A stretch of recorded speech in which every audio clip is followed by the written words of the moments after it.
नमस्कार मित्रांनो, स्वागत आहे तुमचं माझ्या एका नवीन मिनी ब्लॉगमध्ये। आज झाले होते आमच्या घराला 1 वर्ष कंप्लीट। सानिकाने ठरवलं की मी घराचा व्हिडिओ बनवणार आणि तिनेच हा व्हिडिओ क्लिक केला, पण व्हॉइस ओव्हर तेवढा मी टाकते। हा आहे आमचा हॉल बघा कसा डेकोरेट केला तिने आणि तिच्या फ्रेंडने दोघींनी मिळून होममेड वस्तू बनवल्या आणि दोघींनी मिळून हा हॉल डेकोरेशन केला। कसा वाटला ते नक्की कमेंट करून सांगा। ह्या वॉल्सवरती त्यांनी वेगळी डिझाईन बनवली।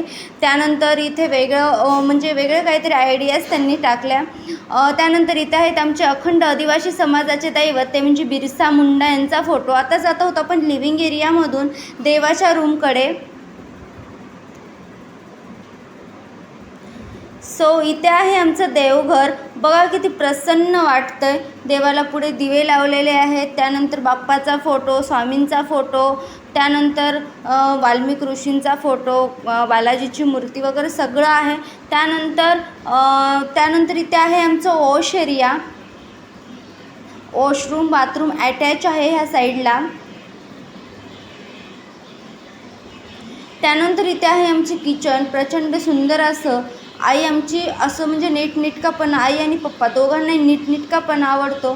त्यानंतर हे आमचं किचन आहे, किचनही नक्की कमेंट करून सांगा कसं झालं आहे वगैरे। त्यानंतर आता आपण एंट्री करणार आहोत आमच्या एका बेडरूममध्ये। त्यानंतर ही आहे आमची बेडरूम। आम्ही बेड नाही टाकला का तर आम्ही अडचण होईल म्हणून ह्यासाठी मोकळं छान वाटते रूम, त्यासाठी बेड नाही टाकला। आता आम्ही गेलो आमच्या स्टडी रूममध्ये। ह्यासाठी माझ्या पप्पांनी खूप अट्टहासानं घर बांधलं, ते म्हणजे आमच्या अभ्यासासाठी, आणि आपण त्याच रूममध्ये आलो। तर हा आहे आमच्या राधिकाचा स्टडी टेबल। त्यानंतर हा माझा स्टडी टेबल, बाजूचा आहे माझा बोर्ड जो की मी विद्यार्थ्यांना शिकवते, तो माझा बोर्ड आहे। आणि इथे आहेत आमचे बुक कलेक्शन्स आहेत। तिथे बुक्स बघून तुम्हाला खूप म्हणजे कमेंट करून नक्की सांगा आमचं घर कसं वाटलं ते। लाईक करा, शेअर करा, सबस्क्राईब करायला विसरू नका। Bye bye.